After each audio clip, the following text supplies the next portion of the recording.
السلام عليكم ورحمة الله وبركاته. معكم أحمد حسن وفيديو جديد من قناة أهلاوي الأبد. ألف مبروك للنادي الأهلي الحصول على البرونزية للمرة الرابعة في تاريخه. الميدالية البرونزية، المركز الثالث، مركز مشرف، شرفت الكرة المصرية. لعبنا مع فريق أوراوا الياباني، ده الفريق بطل آسيا اللي كسب نادي الهلال السعودي في النهائي. تفوقنا على آسيا بالكامل، تفوق كامل، يعني تفوقنا عليهم فنيا وبدنيا وتكتيكيا ومهاريا. لا يعني النادي الاهلي كان فارق كتير جدا جدا عن فريق اوراوا الياباني. جت لحظات كده لغايه ما تعادلنا، يعني بعد جون ياسر ابراهيم وبعد كده جون بيرستاو تعادل، وبعد كده لحظات قلنا الماتش هيهرب مننا. لكن الحمد لله ربنا كرم علي معلول. الجون الثالث انا بحسبه لعلي معلول طبعا. وبعد كده طبعا الجون العالمي اللي ما شفناش زيه غير من ابو تريكه في ايام كاس العالم اللي كان في اليابان، حط كرة عالمية علي معلول برضو. كسبنا 4-2. أكتر حاجة الواحد زعل بعد الماتش ده، شفنا ماتش مانشستر وفلومينينسي البرازيلي. حاجة تحزن بصراحة، يعني النادي الأهلي لو كان في النهائي كان عمل ماتش أحسن من كده بكتير قدام مانشستر سيتي.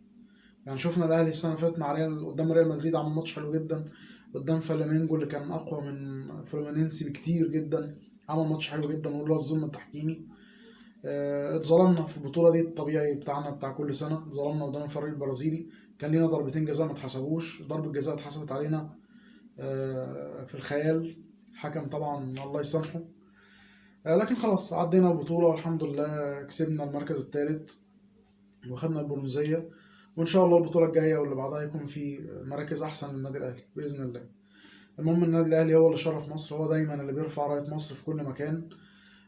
شرف كل العرب. لعبنا ماتشين حلوين جدا، سواء مع اتحاد جدة اكتساح 3-1، مع أوراوا الياباني بطل آسيا 4-2. فماتشات عظيمة. النادي الأهلي مش رايح يضيف شرف وخلاص، لا النادي الأهلي راح يثبت وجوده ويثبت إن الكرة الأفريقية فيها كتير. فالحمد لله على كل شيء. خلصنا البطولة دي، ندخل على البطولة الغريبة والعجيبة والمريبة، بطولة الكاس السوبر المصري بنظامها الجديد. يعني طول عمر كاس السوبر ده في العالم كله بيتلعب من ماتش واحد وخلصنا وقلب. لا في مصر اخترعوا نظام جديد. طب نحط 3 فرق مع النادي الاهلي، يعني هو النادي الاهلي بطل الدوري وبطل الكاس وبطل كل حاجه السنه اللي فاتت. فراحوا مطلعين لنا بيراميدز ومطلعين فيوتشر وسيراميكا كليوباترا. فالنادي الاهلي هيبدا ان شاء الله مع سيراميكا كليوباترا ماتش الساعه 7، وقبليها هيكون ماتش الساعه 3 ما بين فيوتشر وبيراميدز. فربنا يسهل، هنشوف الدنيا هتمشي ازاي. مش ببقى متفائل قوي بالماتشات اللي بعد كاس العالم، لان كاس العالم بياخد من النادي الاهلي مجهود بدني رهيب، فالاهلي بيبقى راجع الدنيا صعبه معاه شويه. فاتمنى اللعيبه تكون يعني تشد حيلها. كولر اكيد هيدي فرص لناس ما لعبتش في الماتشات كاس العالم، عنده مجموعه كبيره جدا ما لعبتش. عمرو السولية ابتدى يرجع، طاهر محمد طاهر خد مش كتير بس هو لعب في كاس العالم. ممكن خالد عبد الفتاح في اليمين، ممكن اكرم توفيق، ممكن كريم فؤاد.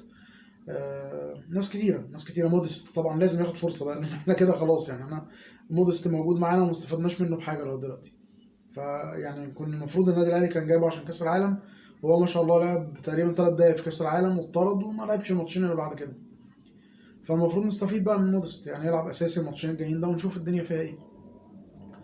اتمنى التوفيق طبعا للنادي الاهلي في الماتشات اللي جايه. هو هيبقى ماتشين، ربع النهائي او نص النهائي بقى، انا مش عارف اسمه ايه ده. هنلعب مع سيراميكا كليوباترا، كعبنا عالي عليهم، عندهم مهارات حلوه جدا على فكره. فريق سيراميكا من اكتر الفرق اللي هدفت في الدوري السنه دي، بس برضه من اكتر الفرق اللي جه فيها اجوان. يعني الدفاع عندهم وخط النص ما بيرجعوش، فالنادي الاهلي بيعرف يستغل الكلام ده ان شاء الله. فاتمنى النادي الاهلي يتوفق في ماتش بكره ونلعب في النهائي باذن الله، اللي غالبا هيبقى مع بيراميدز يعني بنسبه كبيره. فربنا يسهل وربنا يعين النادي الاهلي على الضغط الجامد اللي في سواء بقى هنرجع بعد كده الدوري. طبعا هنبص نلاقي جدول مضغوط بطريقه رهيبه. فان شاء الله الاهلي يشد حيله الفتره الجايه دي ويفرحنا زي ما طول عمره بيفرحنا. اشوفكم على خير في فيديو جديد مع اهلاوي الابد. تصبحوا على الف خير. السلام عليكم.